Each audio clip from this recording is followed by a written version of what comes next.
Any person may become great. There is a principle of power in every person.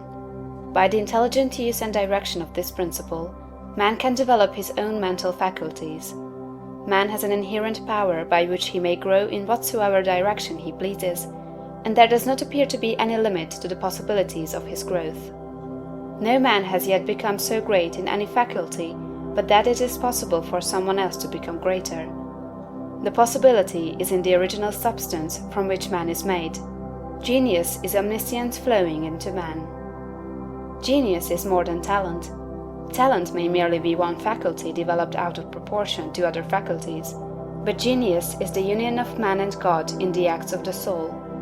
Great men are always greater than their deeds. They are in connection with a reserve of the power that is without limit. We do not know where the boundary of the mental powers of man is. We do not even know that there is a boundary. The power of conscious growth is not given to the lower animals. It is man's alone, and may be developed and increased by him. The lower animals can, to a great extent, be trained and developed by man. But man can train and develop himself. He alone has this power, and he has it to an apparently unlimited extent. The purpose of life for man is growth, just as the purpose of life for trees and plants is growth. Trees and plants grow automatically and along fixed lines. Man can grow as he will. Trees and plants can only develop certain possibilities and characteristics. Man can develop any power, which is or has been shown by any person, anywhere. Nothing that is possible in spirit is impossible in flesh and blood. Nothing that man can think is impossible in action. Nothing that man can imagine is impossible of realization. Man is formed for growth, and he is under the necessity of growing. It is essential to his happiness that he should continuously advance. Life without progress becomes unendurable, and the person who ceases from growth must either become imbecile or insane. The greater and more harmonious and well-rounded his growth, the happier man will be. There is no possibility in any man that is not in every man. But if they proceed naturally, not two men will grow into the same thing or be alike.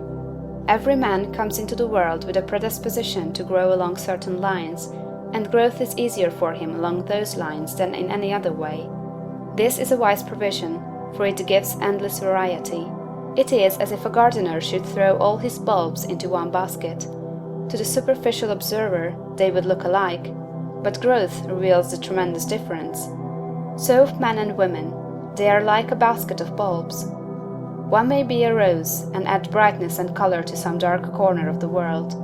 One may be a lily and teach a lesson of love and purity to every eye that sees. One may be a climbing vine and hide the rugged outlines of some dark rock.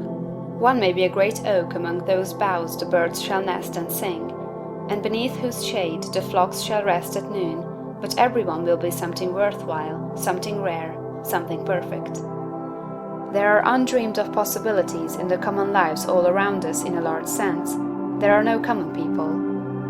In times of national stress and peril, the cracker-box loafer of the corner store and the village drunkard become heroes and statesmen through the quickening of principle of power within them. There is a genius in every man and woman, waiting to be brought forth. Every village has its great man or woman, someone to whom all go for advice in time of trouble, someone who is instinctively recognized as being great in wisdom and insight. To such a one, the minds of the whole community turn in times of local crisis. He is tacitly recognized as being great. He does small things in a great way. He could do great things as well, if he did but undertake them. So can any man. So can you. The principle of power gives us just what we ask of it. If we only undertake little things, it only gives us power for little things. But if we try to do great things in a great way, it gives us all the power there is. But beware of undertaking great things in a small way. Of that we shall speak farther on. There are two mental attitudes a man may take. One makes him like a football. It has resilience and reacts strongly when force is applied to it, but it originates nothing. It never acts of itself. There is no power within it. Men of this type are controlled by circumstances and environment. Their destinies are decided by things external to themselves. The principle of power within them is never really active at all.